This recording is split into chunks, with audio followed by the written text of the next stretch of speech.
Welcome again. The Acer Aspire is one of the most successful lineups by the brand. Here we have is the latest offering with Intel Core i5 processor in a budget. Is this a great affordable laptop or just another generic one? Let us find out in this episode of Cinema Space 4K.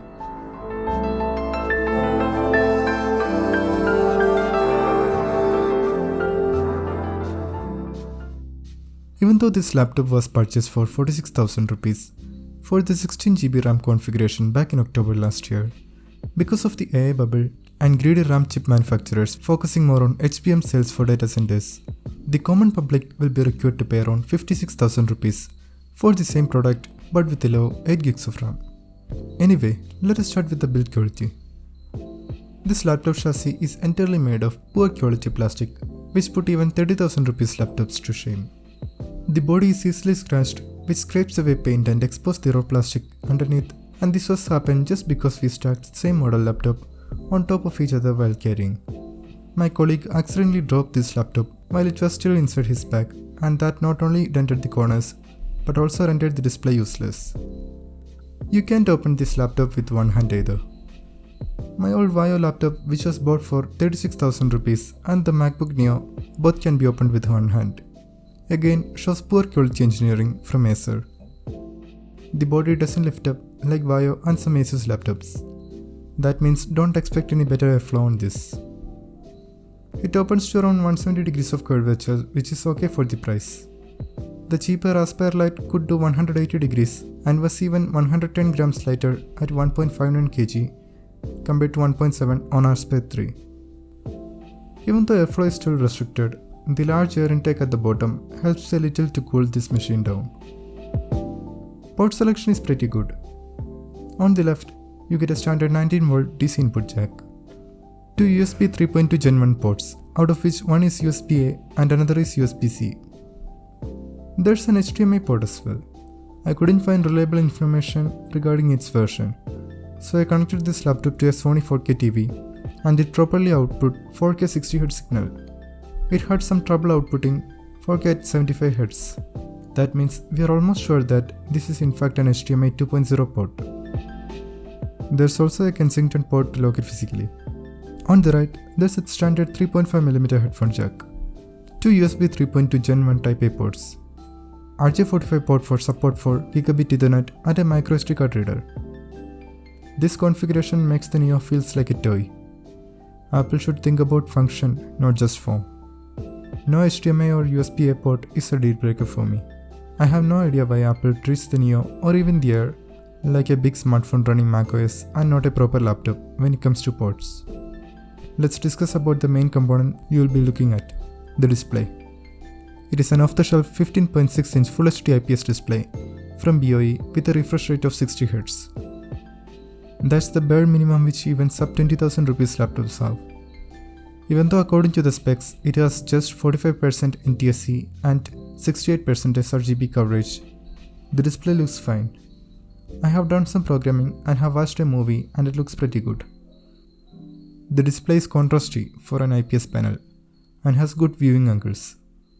Brightness is just okay, but do not expect the clarity you get from glossy and higher resolution displays like the MacBook Neo on this one. There used to be a time where you could get a better spec 16GB RAM laptop with OLED displays at this price range from Asus. When it comes to speakers, there is 4 of them. 2 large ones facing down and 2 small ones facing up. But the quality is terrible. If you want a better sounding laptop, get a cheap gaming laptop or just upgrade to the MacBook Neo. Just listen to an audio test.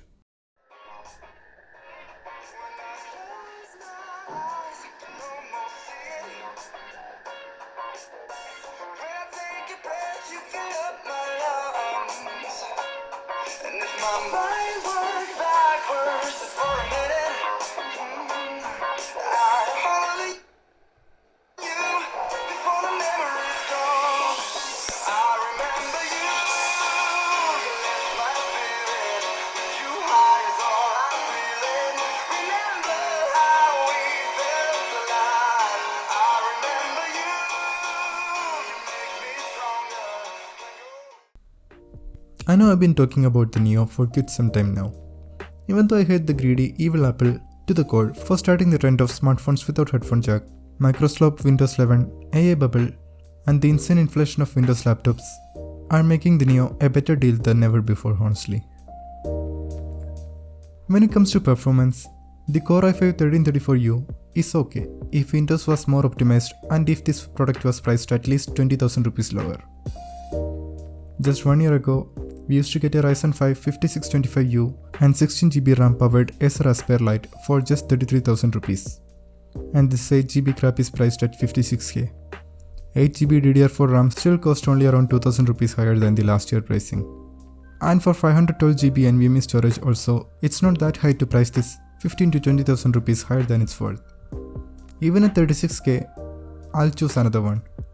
It is preloaded with a poorly optimized operating system, the Windows 11, with unnecessary AI gimmicks and combined with the below average processor results in a not so pleasant experience. It can run basic web development with fast frameworks such as Laravel or basic web browsing and such tasks. But a 10-year-old laptop also does the same thing just fine. Even making a basic Android application using Android Studio makes this lag like a turtle, and that too with 16GB RAM configuration which I have here. Forget about high graphics gaming with its weak Intel Xe iGPU. If you want to play some big modern games with integrated graphics, check out Ryzen powered laptops that usually comes with better Radeon Vega iGPUs. At least this has a fan inside, so it won't throttle performance like the MacBook Neo and Air. If this makes you feel sad about this laptop, you'll put your finger on nose after hearing what I'm gonna say now. The Aspire 3 also has a cheaper variant with an Intel Pentium N6000 processor. Calling it slow will be an overstatement. This is literally a potato. Seriously, even a 2012 laptop might feel faster.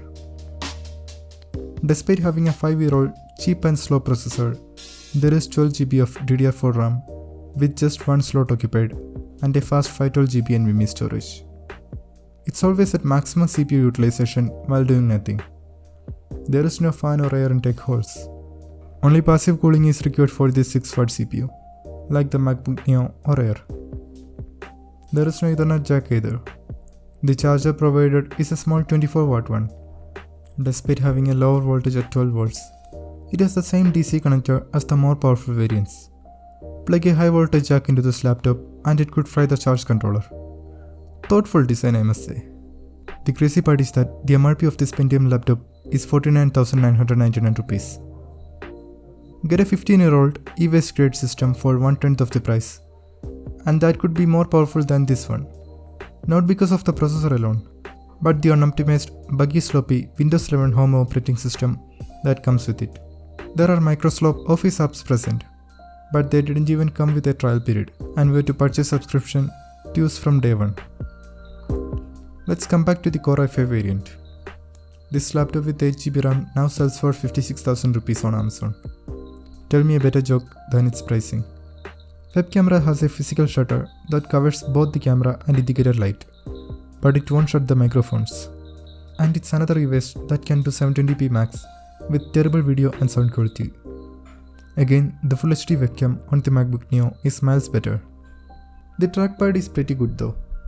It's large, supports multi-finger gestures, and has 2 individual buttons underneath instead of one, so that you can accurately do left and right clicks. This trackpad is the only good thing about this laptop I have found yet. Keyboard on the other hand, the keys are legible, has a numpad and proper sized arrow keys. But there is no backlight. It misses the enter key on numpad or even the decimal point. Typing experience is bad. The keys feels mushy and soft. Travel distance is also pretty low. It looks fine, but feels like the obsolete butterfly keyboards on old MacBooks. This is one of the worst keyboards I have ever used on a laptop. Wireless connectivity is just okay on this one. Both Wi-Fi and Bluetooth range and transfer speeds were poorer compared to the Neo. But this is normal for almost all Windows laptops for some weird reason. I thought of saying the same with battery life, but battery life is fine for this price range. It has a 54Wh lithium polymer battery inside. When we compare to the MacBook Neo, there isn't much difference. I was expecting the Neo to perform for much longer especially considering its smartphone chipset. But in my real-world use, both the Acer Aspire 3 and the MacBook Neo lasted around the same time running identical tasks. I searched online about this, and other MacBook users were telling that we have to use Safari instead of Chrome, Preview instead of Adobe Tools, use a less than 50% brightness, and so on. I can't pamper a product after spending 64,000 rupees on it. The Neo is a computer and not a fragile toy. According to my usage, this Windows laptop lasted almost the same as the MacBook Neo, which is shame for Apple despite having an inferior smartphone chip and passive cooling. Charging speed, however, is excellent on this one. I got it from 0 to 100% in 1 to 1.5 hours. The Neo was still charging even after 2 hours. This bulky 60-watt charger is the reason. Since USB power delivery supports up to 240 watts, I wish more non-Mac laptops to ship with a smaller USB-C charger, like the ones you get with your smartphone or the MacBook Neo.